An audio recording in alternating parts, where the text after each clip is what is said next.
Hi friends, good morning. അപ്പോൾ ഇന്നത്തെ ഒരു ലഞ്ച് വ്ളോഗ് കണ്ടാലോ? ഇന്ന് കുഞ്ഞുങ്ങളെയൊക്കെ വിട്ടിട്ട് വന്നിട്ട് അപ്പോൾ ഉച്ചക്കലത്തേക്കുള്ള പരിപാടിയെല്ലാം തുടങ്ങി. അപ്പോൾ ബീട്രൂട്ട് കുറച്ച് ഇരിപ്പുണ്ടായിരുന്നു. അത് ചെറുതായിട്ട് ഞെക്ക് കൊള്ളാൻ തുടങ്ങിയപ്പോൾ ഞാൻ വിചാരിച്ചെന്നാൽ അതൊരു മെഴുക്ക് പുരട്ടിയാക്കാം. ബീട്രൂട്ട് മെഴുക്ക് പുരട്ടിയാക്കാമെന്ന് വിചാരിച്ചു. ഇച്ചിരി ബീട്രൂട്ടും ഇച്ചിരി നമ്മുടെ സവാളയും അരിഞ്ഞ് പച്ചമുളകും 2 പച്ചമുളകും ഒക്കെ അരിഞ്ഞ് അതൊന്ന് മൂപ്പിച്ചെടുക്കാമെന്ന് വിചാരിച്ചു.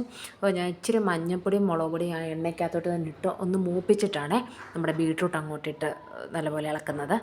അപ്പം അതിനുള്ള പരിപാടി അങ്ങ് ചെയ്യാമെന്ന് വിചാരിച്ച് അതെല്ലാം അടുപ്പത്തോട്ട് വെച്ചു. ബീട്രൂട്ട് മെഴുക്കുവരട്ടി കൂടാതെ ഇനി എനിക്ക് ഇച്ചിരി പൊട്ടറ്റോ മെഴുക്കുവരട്ടിയും കൂടെ ഉണ്ടാക്കണം. ഇളയ മോന് പൊട്ടറ്റോ ഭയങ്കര ഡെയിലി അവന് പൊട്ടറ്റോ മെഴുക്കുവരട്ടി വേണം. അപ്പോൾ അതിന് എന്നോട് രാവിലെ പറഞ്ഞു, അമ്മ എനിക്കിന്ന് അത് ഉണ്ടാക്കി തരണേന്ന് പറഞ്ഞിട്ടുണ്ട് പ്രത്യേകം എടുത്ത്. ഇന്ന് 2 ദിവസമായിട്ട് ഞാൻ ഉണ്ടാക്കുന്നില്ല, അതുകൊണ്ട് എന്നോട് പ്രത്യേകം പറഞ്ഞു. ഇപ്പോൾ ചോറിച്ചിരി നല്ലപോലെ അവൻ കഴിക്കും പൊട്ടറ്റോ മെഴുക്കുവരട്ടി ഉണ്ടെങ്കിൽ. വേറെ ഒരു കൂട്ടാനും വേണ്ട ചോറ് കഴിക്കാൻ. പിന്നെ ഇച്ചിരി മീനുണ്ടായിരുന്നു, നമ്മുടെ ചെങ്കലപ്പ കിട്ടിയായിരുന്നു. അത്ര ഫ്രഷ് എന്നൊന്നും പറയാനില്ല, നാട്ടിലെ പോലെ അത്രയും ഫ്രഷ് ഒന്നും കിട്ടത്തില്ല കേട്ടോ.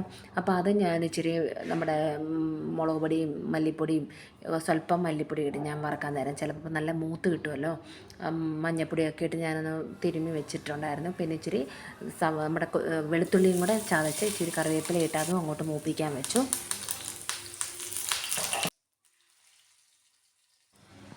നമ്മുടെ ബീട്രൂട്ട് മെഴുക്ക് പുരട്ടി ഉണ്ടാക്കി കഴിഞ്ഞിട്ട് ഞാൻ മോനെ മൂത്ത ഇളയാളെ വിളിക്കാൻ പോയിട്ട് വന്നിട്ടാണ് ബാക്കി മീനിൻ്റെ എല്ലാം പുരട്ടി വെച്ചിട്ട് പോയി. അപ്പോഴത്തേക്കും അവനെ വിളിച്ചുകൊണ്ട് വന്നാണ് ബാക്കി പരിപാടി തുടങ്ങിയത്. അപ്പോൾ ഇത് നമ്മുടെ പൊട്ടറ്റോ അങ്ങോട്ട് ഞാൻ എല്ലാം ക്ലീൻ ചെയ്യാൻ തുടങ്ങിയപ്പോഴേ അവിടെ എൻ്റെ അടുത്ത് വന്നു, അമ്മ ഇത് എനിക്കാണോ എന്നൊക്കെ ചോദിച്ചുകൊണ്ട്. പിന്നെ അവിടെ പിടിച്ച് ഞാൻ ഇരുത്തി. അവിടെ പല കുരുത്തക്കേടും കാണിക്കുമായിരുന്നു. അവിടെ പിടിച്ച് പിന്നെ ഇരുത്തി. അതിന് അവിടുന്ന് ഒരു പ്ലേറ്റ് എടുത്ത് തരാൻ പറഞ്ഞാൽ അതൊക്കെ എനിക്ക് എടുത്തു തരുമോ? അതൊക്കെ ഇഷ്ടമുള്ള കാര്യങ്ങളാണ്. എന്തെങ്കിലും ചെറിയ കുരുത്തക്കേടുകളൊക്കെ കാണിക്കുന്നത് ഭയങ്കര ഇഷ്ടമല്ലേ പിള്ളേർക്ക്. അപ്പോൾ ഉരുളൻകിഴങ്ങ് ആയതുകൊണ്ട് അത് ഭയങ്കര ഇഷ്ടമാണ്. അത് എനിക്കാണോ എന്നൊക്കെ ചോദിക്കും എൻ്റെ അടുത്തിരുന്ന്. ഇനിയും പ്ലേറ്റ് വല്ലതും എടുക്കണോ എന്നൊക്കെ ചോദിക്കുന്നുണ്ട് അതിൻ്റെ ഇടയ്ക്ക് അത് എത്തി വലിഞ്ഞ് ഓരോന്ന് എടുക്കാനൊക്കെ നോക്കുന്നുണ്ട്. പലതും ശ്രമിക്കുന്നുണ്ട്. ഞാൻ പിന്നെ അവിടെ ഇരുത്തിയാൽ ഇനി അത്ര ശരിയാകത്തില്ല അന്തരീക്ഷം എന്ന് വിചാരിച്ച് അവനെ പിടിച്ച് താഴെ ഇറക്കി. അപ്പോഴത്തേക്ക് എൻ്റെ മീനൊക്കെ ഏകദേശം മൂത്തു.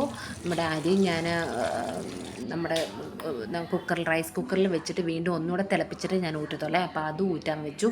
ആ സമയത്തിന് നമ്മുടെ പൊട്ടറ്റോയും ഞാൻ അങ്ങോട്ട് മെഴുക്ക് പുരട്ടിക്കായിട്ട് എണ്ണയിലോട്ട് ഇട്ടിട്ടുണ്ട്. ഇച്ചിരി മഞ്ഞൾപ്പൊടി ഉപ്പ് ഇട്ടാനായിട്ട്. ഇച്ചിരി മൂത്ത് വരുമ്പോൾ കുറച്ച് മുളക് പൊടിയും കൂടെ ചേർക്കും.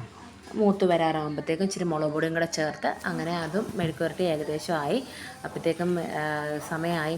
മൂത്താളും വന്നിട്ടുണ്ട്. അപ്പോൾ ഇനിയും ചോറ് കഴിക്കാൻ പോവാം. ആ സമയത്തേക്ക് ഇവിടെ കറണ്ടും പോയി കേട്ടോ. അപ്പോൾ ഇച്ചിരി പൊട്ടറ്റോ മെഴുക്ക് പുരട്ടി, ഇച്ചിരി തൈരും, ഇന്ന് കുറച്ച് ബീറ്റ്റൂട്ട് മെഴുക്ക് പുരട്ടിയും പിന്നെ ഒരു വറുത്തമീനും ഒക്കെ കൂട്ടിയാണ് ഇന്നത്തെ ഊണ്. അപ്പോൾ എല്ലാവർക്കും എൻ്റെ വീഡിയോ ഇഷ്ടപ്പെട്ടെന്ന് വിചാരിക്കുന്നു. എല്ലാവരും എന്നെ സപ്പോർട്ട് ചെയ്യാൻ മറക്കല്ലേ. അപ്പോൾ ഇനി നാളെ കാണാം. Okay, by.